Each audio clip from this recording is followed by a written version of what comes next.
Nearly 2 years ago, I took the then new Lexus RZ300e on a road trip to Scotland to put it through the AutoEV road test, which is of course the road test that actual car buyers trust when it comes to choosing their next electric car, as you know.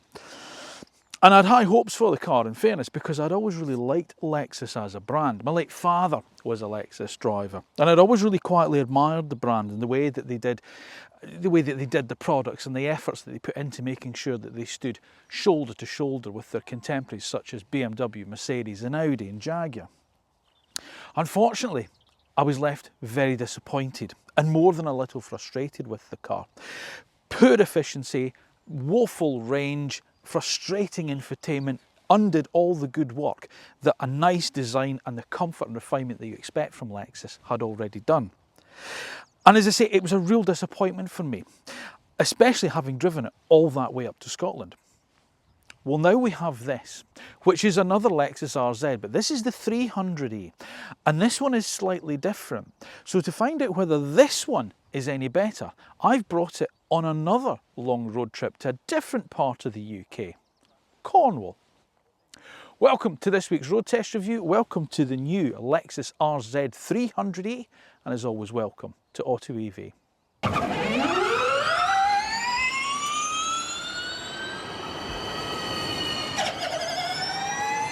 Now, before we get started on this week's road test review of the Lexus RZ300e, it would be remiss of me not just to remind you very quickly, just to make sure that you are subscribed to the AutoEV channel. Then once you've done that, make sure you then press the little bell button that's down below, because that way you'll receive notification of when our next video is uploaded and it's gone live.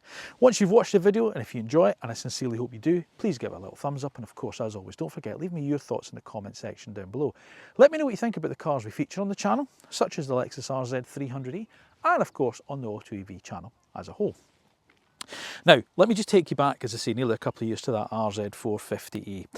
If you haven't already watched it, if you have, you'll know how disappointed I was with the car, because in some respects you would expect an electric car from Lexus to be a bit of a slam dunk. Given their expertise in hybrids over the decades, their full electric vehicle should have been an absolute winner. Their first effort, which was the UX300e, that was also a disappointment, but I sort of understood that in some respects, because obviously it was a compromise because it's based on the UX250h, the hybrid car, the combustion engine car. But the 450e, the RZ, is a bespoke electric vehicle, Lexus's first. Now, it's built on the Toyota ETGNA platform that also underpins the BZ4X from Toyota and the Subaru Solterra. Another two cars that I found disappointing. But of course, Lexus said, no, we've done loads of changes. It's, it's our car. It's, it should be an absolute winner. And it wasn't. As I say, there was, the range was poor.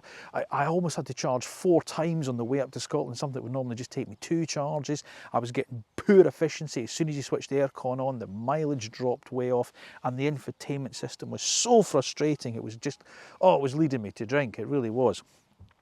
But this is the 300e, and this is more than just a slightly sort of like lower powered variant of the 450, because Lexus and Toyota, in fairness, the parent company, have done a lot of changes to both the BZ4X and of course the RZ. And there's been some fairly decent tweaks to the electrical architecture, and of course this one loses a motor. So this is a front wheel drive car, a single motor car, less powerful, but the same battery. So is all that going to add up to be the RZ that we really, really want? The RZ that we could stand here as AutoEV and say, this is the Lexus electric car you could buy. Finally, Lexus have delivered. Well, let's find out, shall we? But as always, before we start, let's just remind ourselves of what the Lexus RZ is all about. So the RZ is based on Toyota's ETNGA platform that also underpins the company's BZ4X and, of course, as I said, the Subaru Solterra. It also uses the same 71.4 kilowatt-hour battery of the RZ450e, but now solely driving the front wheels through a single motor.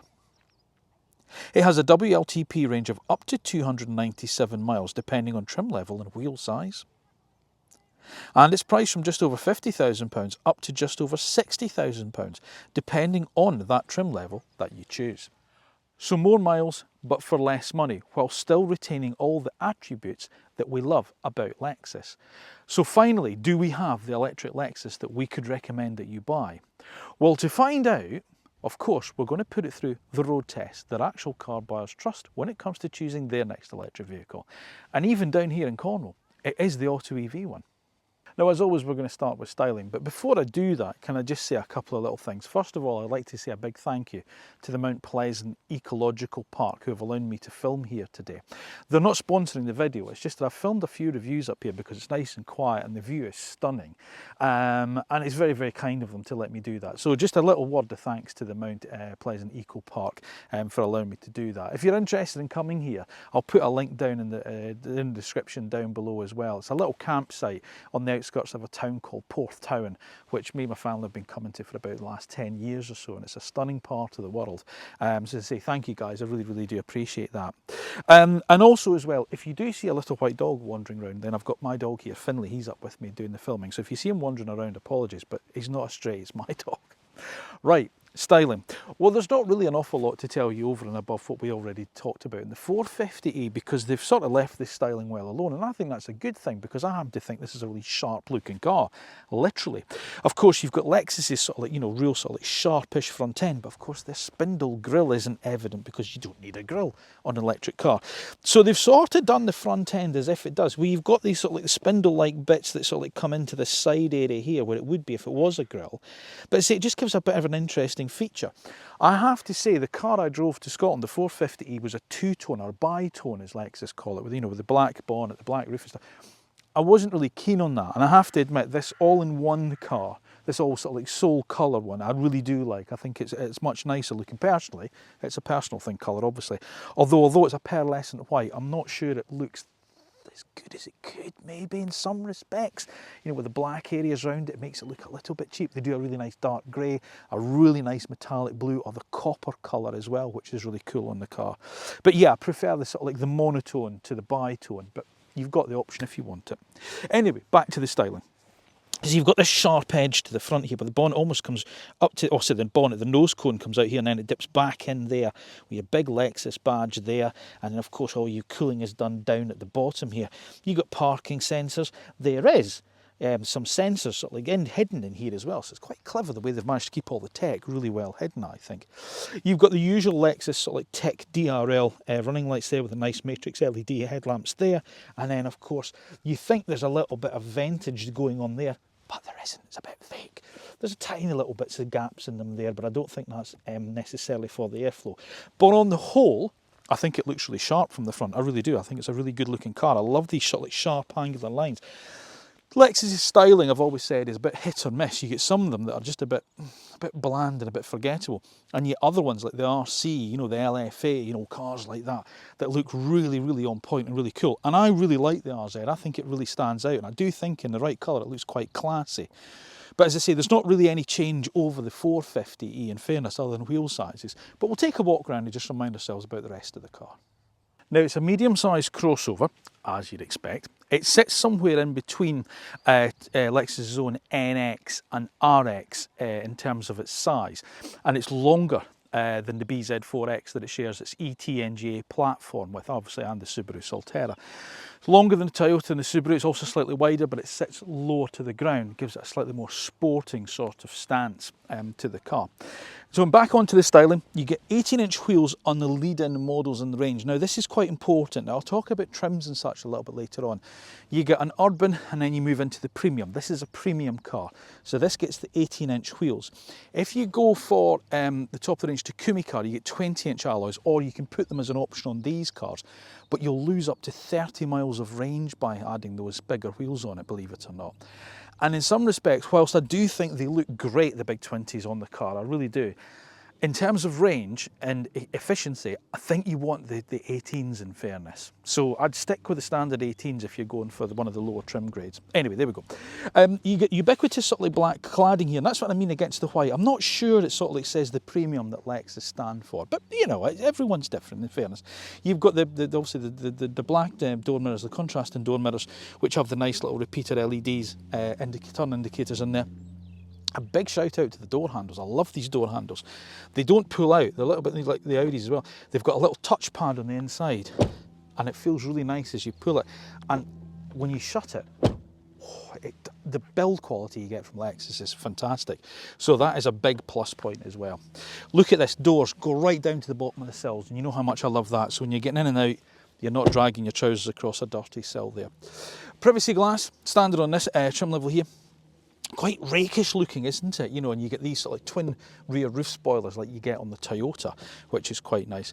And then of course you get your circular sort of wheel arches, but then a slightly more squared off mirroring on the panel work above it. You get the contrast black down there, which helps to pinch the bodywork in to make it again look a bit more sleek and sporty. And this sort of more sort of like sloping sort of like rear end to the car gives it a more coupe-like appearance. And then we'll obviously move around the back as well. But yeah, it's quite a sporty looking car, you know, in this sort of sector.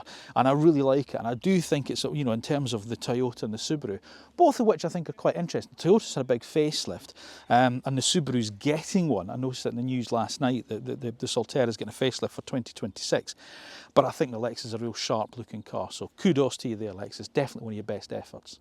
Now, whereas the Toyota and have those sort of weird kind of drop lights, the Lexus doesn't. It has this nice kind of, they start at the side of the car and then just wrap round, and the high level sort of like tail lights that are across top of the car, and the reflector there. You got high level brake light rather than mounted up at the top of the windscreen, it's mounted high on the tailgate there, which is quite nice, and really slim lights across the back. Really nice lighting signature on the car. Other than, you know, depending obviously on the trim level you go for, the only other way you can tell obviously it's the 300e to the 450e is the badging here. You get the RZ300e there. Again, the black plastic at the back there. I suppose from the back point of view, it's quite handy. Again, if you're reversing up against something, you're scuffing that rather than painted plastic. So maybe there's a method in the madness there. Reverse camera just tucked underneath there. You've obviously got things such as the remote boot release from the key, but there's also a handle underneath there. And then you've got these sort of like nice, again, they look like vents, but they're not, but these muscular sort of like parts that just slope down there. You'll see the twin blade roof spoilers there, which help with airflow, and obviously there's no rear wiper on the car for whatever reason. I'm sure that Lexus have made sure that it clears itself, and in fairness, we had rain the other day and I moved off in the morning and relatively quickly it cleared. But as I say, we've done the styling before on the RZ450 and there's no real changes here. And I still think it's a good looking car. As I say, I think it's one of Lexus's best efforts. I think it's one of the best looking SUVs. I think it's one of the best looking cars that they've done, in fairness. Not so struck on the white with the black bits on it and stuff like that. I'd maybe go for a nice, and it is a pearlescent paint, but the cost of it actually isn't what you think that it is, and that's something that's to be applauded, but we'll talk about that in the pricing section. But getting back to the styling, what do you think? Well, as I say, I love the look of this car. I think it looks classy. I think it stands out. I think it's Lexus' design signature. You know it, you look at it, you know it's a Lexus, but there's no real sort of like bar those little bits at the side, real kind of fakery on it. You know, they've not just put a big plastic sort of like fake grille on the front. They've really redesigned the front of it to make it look like a Lexus, but an electric Lexus. You know what I'm trying to say. And it doesn't really matter what I think. It matters more what you think, because you guys are out there buying these cars. What do you think of the Lexus RZ?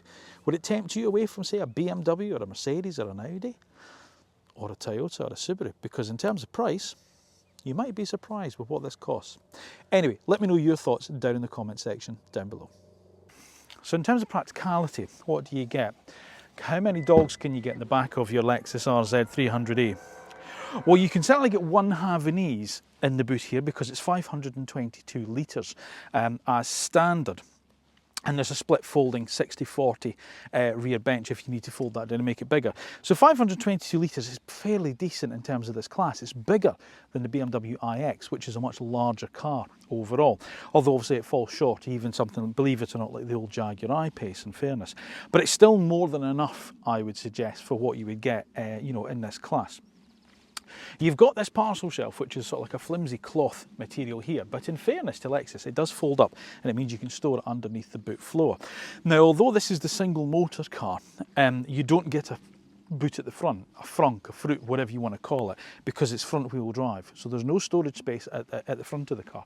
But in fairness, do you need it? I'm not sure that you do, because this is actually quite a decent size of boot. Now, let me just move you out of the way, little fella. Don't like being stuck in a boot, do you? And the good underfloor storage in here for your cables as well. Plus you get the 3-pin plug cable as well. And also round about the boot you do get things such as the hooks to hang the bags from, some nice chrome lashing points. There's a 12-volt socket up there as well for folding the boot as well.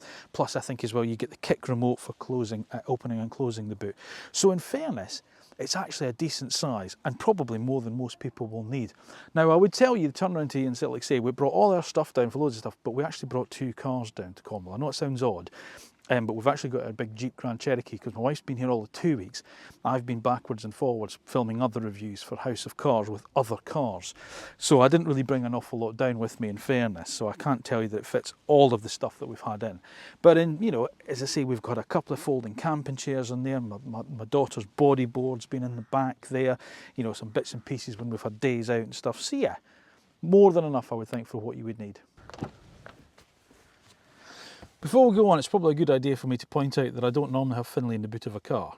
Yeah, let's just be very clear on that before a lot of people comment. He's got his own little bed, his car seat that sits in the front usually with me. So just to be very clear, that was purely just for a video effect. I put him in the boot of the car there. He doesn't normally travel like that. Okay. All right, glad we got that out of the way. Started to panic there, you'd think I was a horrible, cruel man. Rear seat space, yes, well, good is the answer to this. And this is the interesting thing, because down with us this week is my parents-in-law, who are in their 80s, and we all went out as a family yesterday, so there was 5 of us plus Finlay in the car, and there was plenty of room, absolutely plenty of room. So I'm just going to shut this door, Finlay, bear with me a second. He's having a wander around, he'll chase a rabbit in a minute. Loads of legroom, absolutely loads of legroom. Good headroom, despite sort of like being a bit lower, but in fairness, I'm only 5'8". But this does include, you get standard on this, the dual panoramic roof, you know, it's got the split kind of bar across the middle. So I have to say, headroom is good. I think you'd have to be very, very sort of like tall to find this, you know, hello. He's wondering where I am. To find this, you know, sort of like not accommodating, in fairness. The only thing I will say is you do feel the floor slightly pushed up in relationship to the bench here. So that's the only thing I will say. Your legs do feel, not as much as you get in some cars, but you know, that's the only thing I will say. But pretty much a flat floor across. I mean, there's just a millimetre rise, or a millimetre or 2 rise in the floor there. You get a 12-volt socket there. You also get 2 USB-C ports there for charging there. You get back pockets in the backs of the front seats, both seats, which is good, because some people don't do that. Fold down armrest with cup holders as well, so there's plenty of storage in there for things like water bottles and stuff like. And the bench itself, whilst it is sort of sculpted out at the sides, my daughter Katie was in the middle here yesterday. She's 11 and growing fast, so between her grandparents, and she said she had plenty of room, you know, and she had found foot room easy there because of that flat floor. So, you know, in fairness, it's pretty good. Your ISOFIX points are nice and easy just to sort of like, you know, reach. They're not covered, they're not behind zips, but they're not absolutely rammed between sort of like the backrest and the squab. They're nice and easy just to locate if you're putting child seats in. And the doors open to a reasonable sort of angle as well. As I say, my parents-in-law are both in their 80s and, you know, limited mobility a little bit, but they found the car very easy to get in and out the back of yesterday. So again, it ticks all the boxes in that sense as a family car. Right, if you do see a little head pop up, that's him back in his little car seat there. Wait, don't try and get out. Here we go. Right, let me start the car up and I'll show you the interior. So first of all, although it's based obviously on the platform, the I keep getting mixed up, ETNGA, ETGNA, I can't remember. One or two. It's the same platform as the Subaru Solterra and the Toyota BZ4X. It is a Lexus, so there is a premium, you know, sort of like badge attached to the car, so therefore there is a premium feel to the interior. The only thing I will say, a bit like I was talking about the colour on the outside, this has got the grey, sort of like leatherette sort of like finish to it, and I find the grey just a bit oppressive. There are 2 other colours available. There's more of a kind of bluish colour and a really nice sort of like Sahara tan, a beigey tan leather, which is the one I would probably go for and make it feel, it really would make it feel very special in here. But as I say, colour's a very subjective thing. It's up to you. I personally don't like this kind of sea grey, but on the whole, the way that the interior feels is way above what you get from the Subaru and the Toyota. And I don't think they're bad interiors, in fairness. It's just that the Lexus just feels it's been elevated above. I will say this, I don't think the interior's as nice as what Genesis now do. And having spent 6 months with the electrified GV70, it feels like a real step above Lexus now. And I never thought I'd say that, because Lexus has always, I think, had their interiors absolutely done to, you know, perfection almost. But there's just areas here that I just don't feel that they've got quite right in some respects. Right, let me just go through it with you. You get this 14-inch infotainment system, which is very good, okay? It used to frustrate me. It's slightly different now. There was things you had to sign in before and go through, so you don't now. And I'm also led to believe if you've got the Lexus app, so if you're an owner and you've got the app, you don't need to do it at all, because it'll just sync up immediately. I only have this, in fact, I should really have showed you that, shouldn't I? When I first power the car up, I think it just asked me to confirm one thing and that's it, and then you're on your merry way. So your screen fires up like this. Let's see if it does it. Caution, drive, yeah, that's fair enough, continue. Yeah, this screen here, the terms of use and privacy notice, I just press I agree. I'm told you don't need that if you've got the Lexus app, because it's already done, so you don't need to do that, okay? Right, that's that out of the way. Right, it's a lot different now, the infotainment system. I think it's a bit better. You do have a nice wide map. I don't think the map itself, now somebody did say this to me, hang on a second. Somebody asked me to do this. Can I do it? Navigation. Oh no, hang on, it'll be in display. Settings. Bear with me, caller. Display. Dark mode. Sorry, so if you're the person who wrote in and said, can you show us it all in the dark mode because it's easy to see on the video, there you go, I've done that, okay? So you can set it up automatically so that it does it in the dark mode. What it does mean, however, I can't see the sat-nav navigation at all. But you do get wireless Apple CarPlay, yeah, and Android Auto. So if you're using Google Maps like I do, or you're using Waze or Apple Maps, you don't need to worry too much about the fact that the Lexus navigation might not be as good as it could be in some respects, yeah? So the native nav is fine, it does the trick, it gets you to where you need to be, and it's quite, you know, clear and concise, but I wouldn't say it's particularly, you know, in terms of the way that it looks, it's visually impressive. You know, when you see like the BMW, Audi, Mercedes, for instance, but it is very clear and it does its job. But as I say, if you're using Google Maps, you won't need to worry about that. Down the side here, you get your little shortcut buttons. So for your audio system, your telephone, your car settings, and you go in here to change your modes. You've got normal, sport, eco, range, and custom, where you can set it up how you want it. And then, of course, you've got things like you've got an online web browser as well if you want, and then there's your settings menu.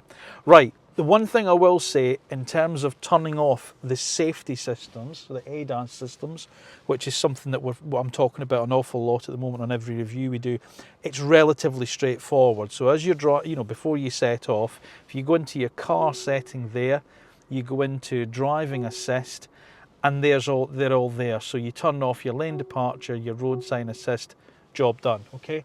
So it's 2 steps in, okay? So it's not horrific. It's not quite as easy. It'd be nice maybe if there had a swipe down menu and you could turn it off there, or a favourites button. No, you don't have a favourites button. But again, it's not horrific, so it's relatively straightforward to get to. Everything is done through the touch screen. So in terms of heated seat, heated steering wheel, and airflow distribution, you go into here. However, adjusting the temperature is done on the actual physical dials at the side here, and these are beautiful. The way they sort of like they glow sort of like a blue and then a red. You know, depending obviously on which way you're going in terms of that, so that's nice and easy. Same for volume on the audio system. You've got a physical volume control. You've also got physical buttons there for the heated rear screen and heated mirrors, and for full defrost on the front. And because the heated seat buttons are permanently on display, irrespective of what you're looking at here, there's not really a lot to complain about from that. So in some respects, although it looks like a lack of physical buttons, it is very easy to use, and it's nice and simple to get to those things. You've got connectivity down here with USB-C ports. You've got a wireless charging pad down in there, which is nice. You've got this sort of like open pore grey wood here, which I have to admit I really like, and I'm so pleased they don't have piano black. Liz, my partner, she's getting a real beef on, like I am, about piano black veneer in cars, and she was sort of complaining that we've even got it just there, but I'm willing to forgive it because it's just literally that bit there. so it's not too bad. The rest of it's this nice kind of grey wood. The actual gear selection is done via this rotary dial here, which you push down and then twist.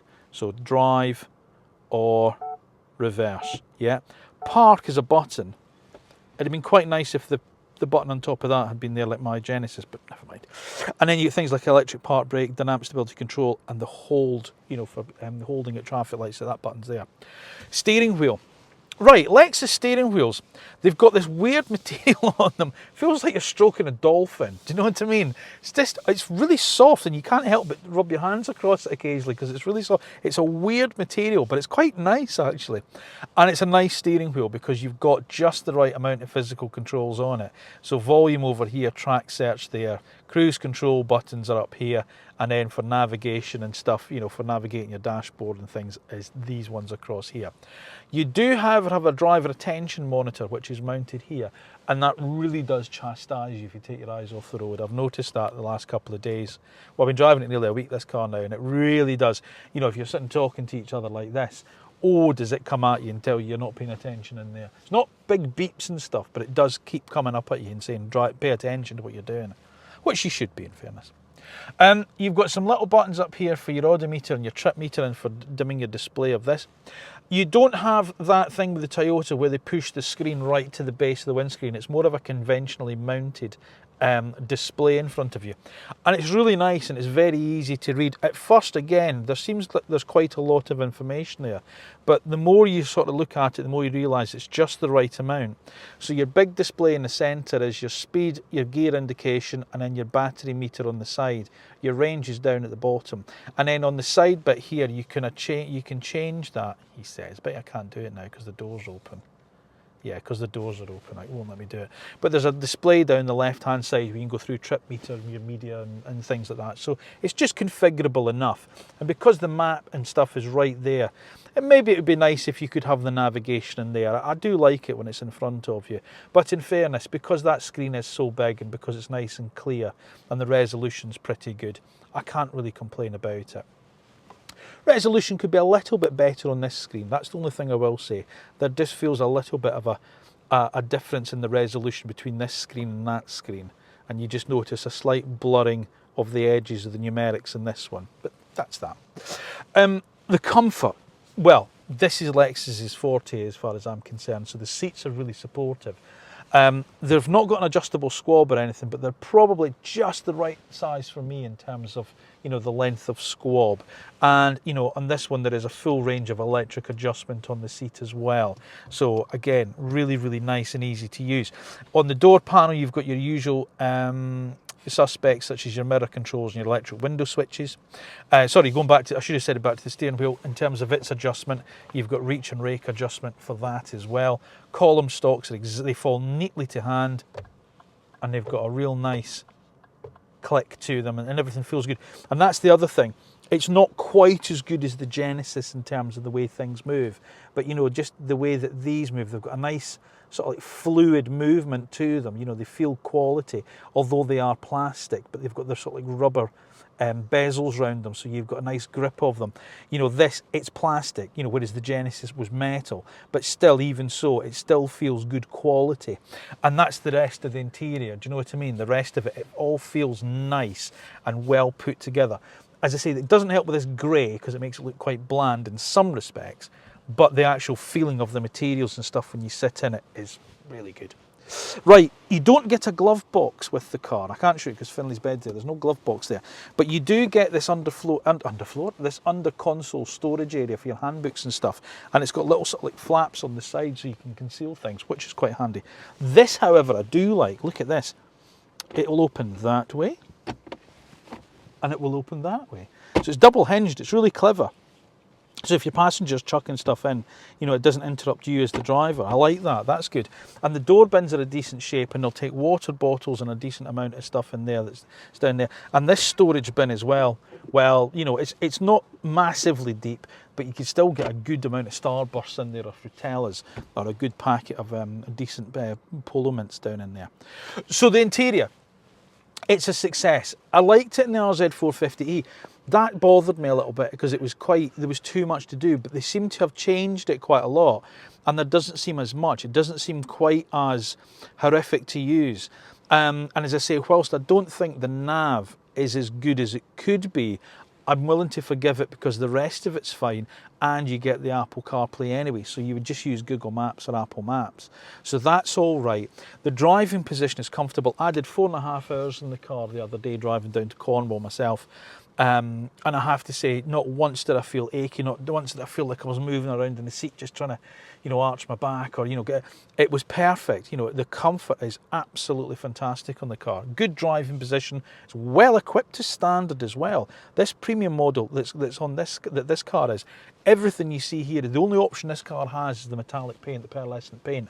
Everything else is standard, so the wireless CarPlay, the heated seats, the heated steering wheel, the pan roof, you know, the Bluetooth, you know, all the controls, all the safety equipment, the leather, vegan leather, whatever they want to call it, on the seats, which is a nice material itself.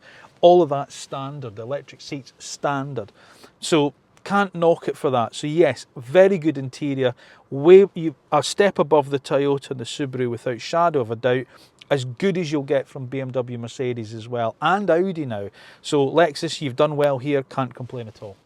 Right, now we get to the bit that really disappointed me with the Lexus RZ, the 450e that I took up to Scotland, and that's its battery size, its range and its efficiency. Now if you've watched that video, you'll know that my drive from Surrey to Scotland is around about 350 miles, and it took me nearly 4 charges to get up there and have some left when I was there, which is way too much, you know, way too much charging needed on that car.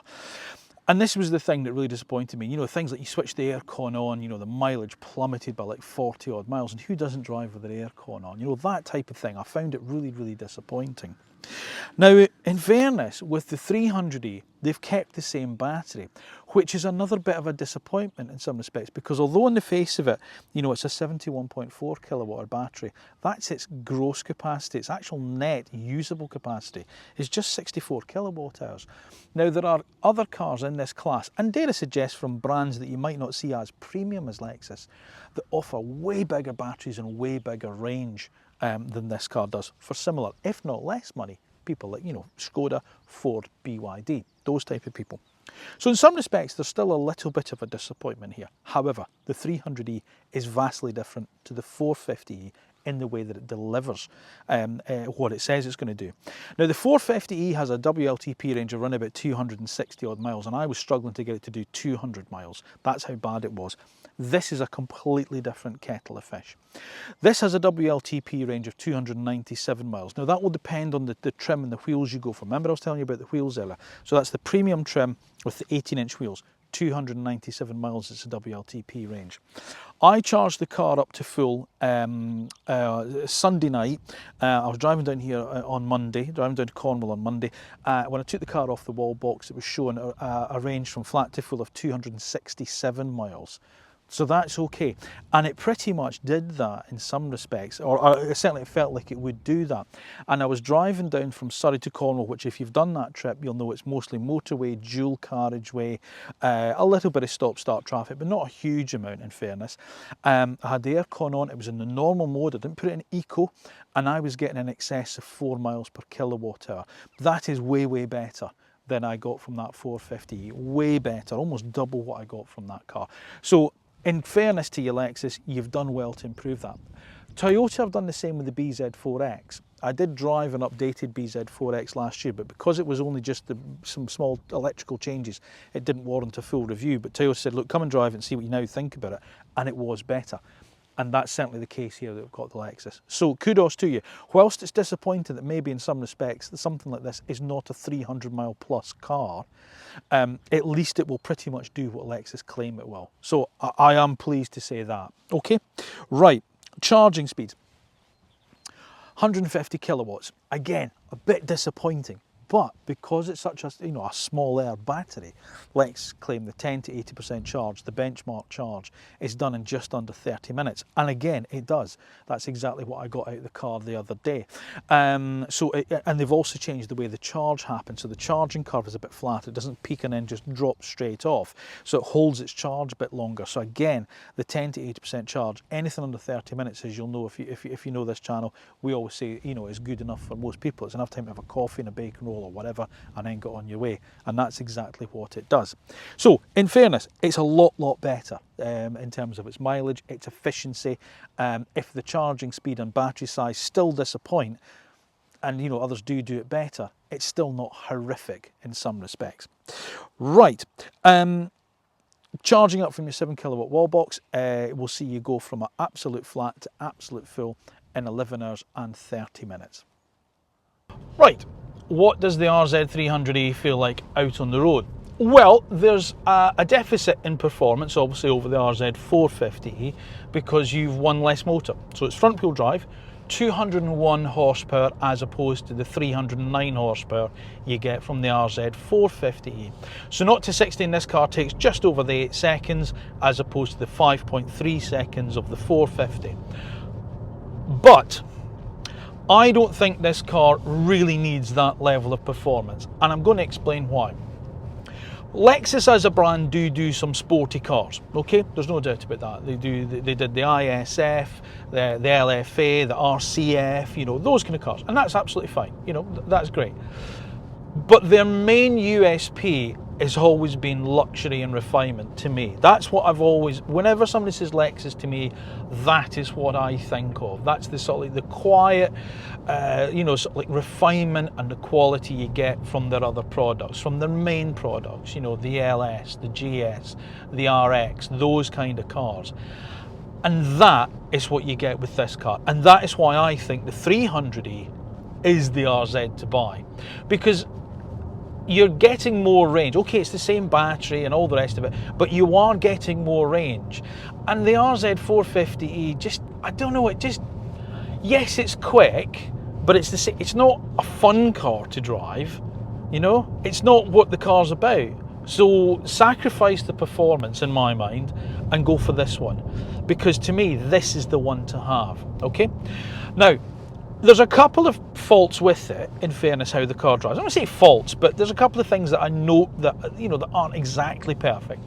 The steering's a bit vague. It still is. Whilst it's good, and it turns the wheels, and, and it's not overtly light.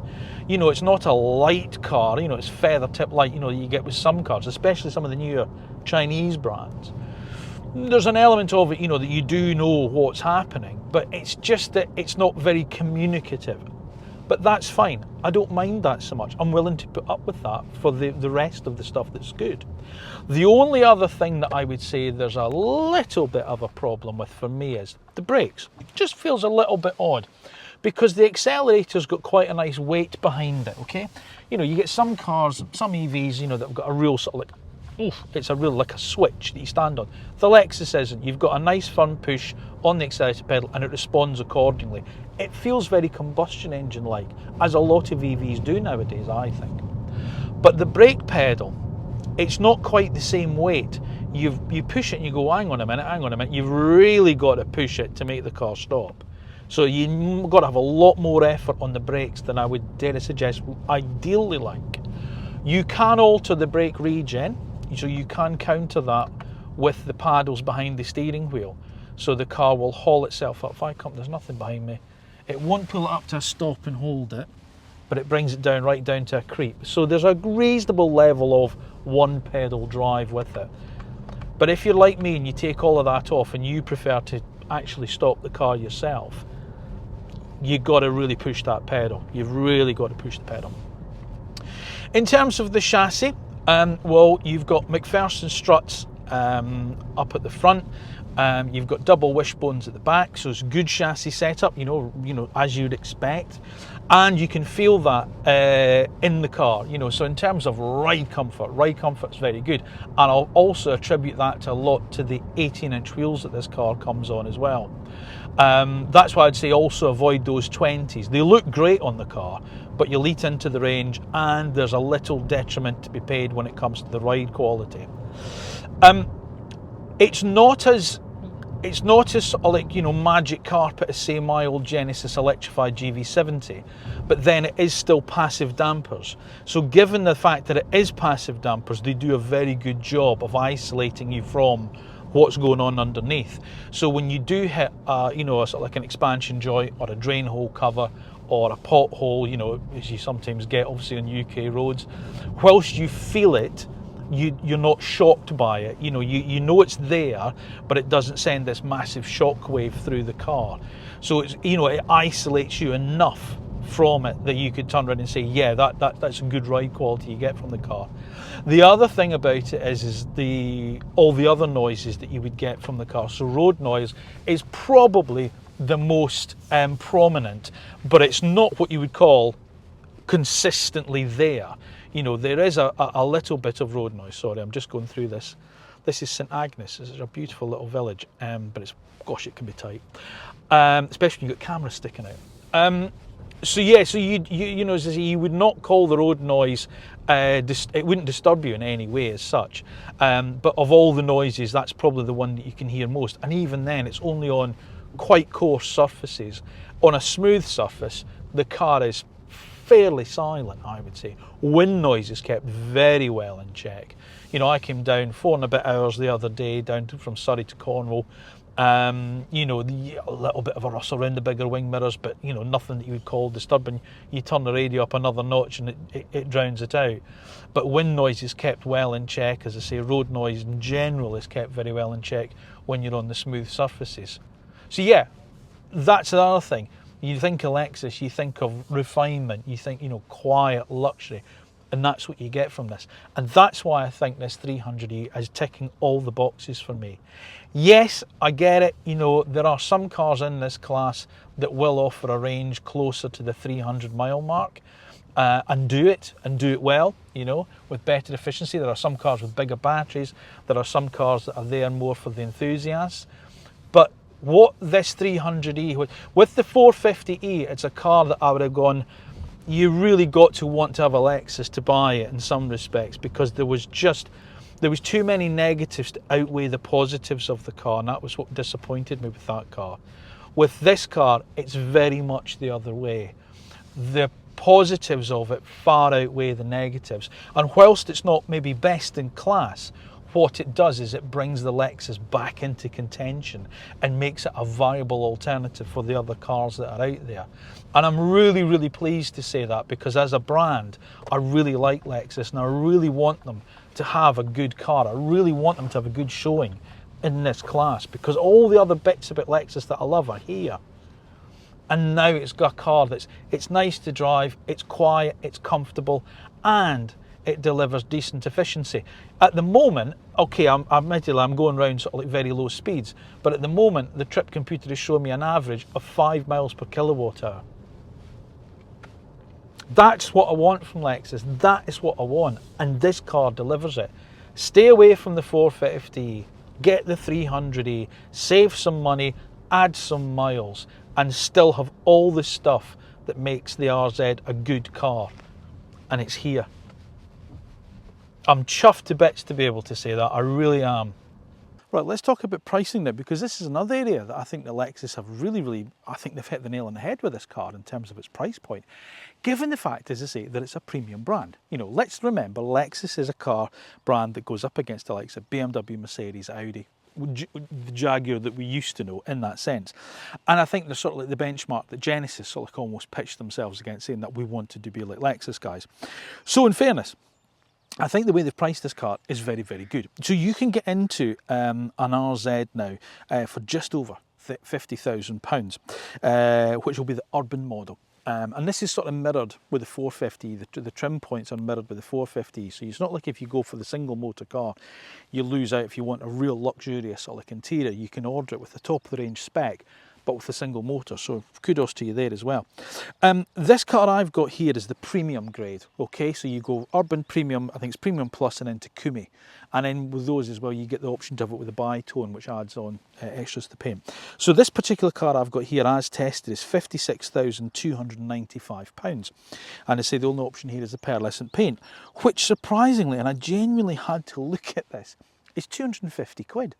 I thought most people are charging, you know, sort of like £1,000 for pearlescent paint. You know, well done, Lexus. 250 quid, that's not bad at all. And it's standard. Everything on it is standard. So as I say, the panoramic roof, the synthetic leather, which as I say is actually quite nice. I quite like it, although I wouldn't have the grey. Wireless CarPlay, Android Auto, wireless phone charger, heated seats, heated steering wheel, all the safety kit that you get. That all comes as standard on it. So there's no real options to put onto the car. This is what you get.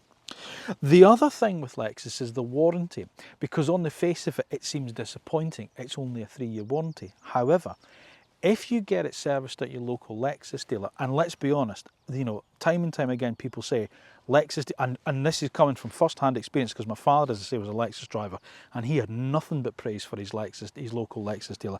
If you get it serviced every year by Lexus, like they do with Toyota, they add an extra year's warranty.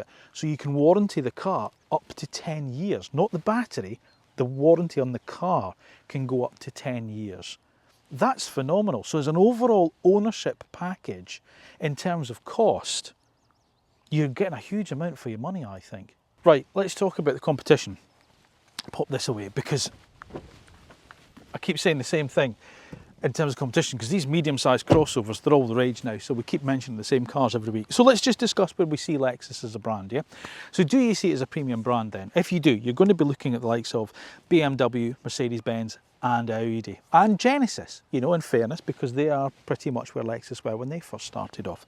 So it's X3 or iX3 size, but iX1 money in some respects, going for this 300e. So I think that's good, makes it good value for money, which also means things like the Mercedes-Benz GLA and the Audi Q4 e-tron, although it's the same size as a Q6 e-tron.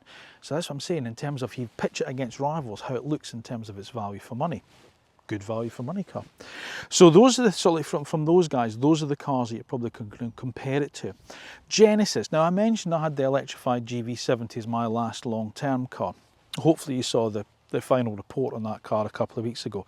Again, in terms of size and in terms of a lot of things, then this obviously is the sort of same size of car that the GV70 is, albeit way down on performance and things like that. So maybe you would see it more as a rival for the GV60 in terms of its price point, one of those cars. So that's a car to consider as well. Do you then maybe see it, as a rival to the likes of the Skoda Enyaq, Volkswagen ID4, the Ford Explorer? Probably wouldn't, but you know what I mean. You know, those are cars you can buy, you know, over £50,000, let's be honest with you, or would you go for the Lexus? And let's not forget, of course, the ubiquitous Tesla Model Y, you know, because Tesla, you know, disruptors to the marketplace, bespoke EV, good range, good efficiency, brilliant charging network. Not Tesla's biggest fan, as you know, but never mind, it's a popular car. Would you see it as a rival to that? Probably, because of the space and the physical size of the car.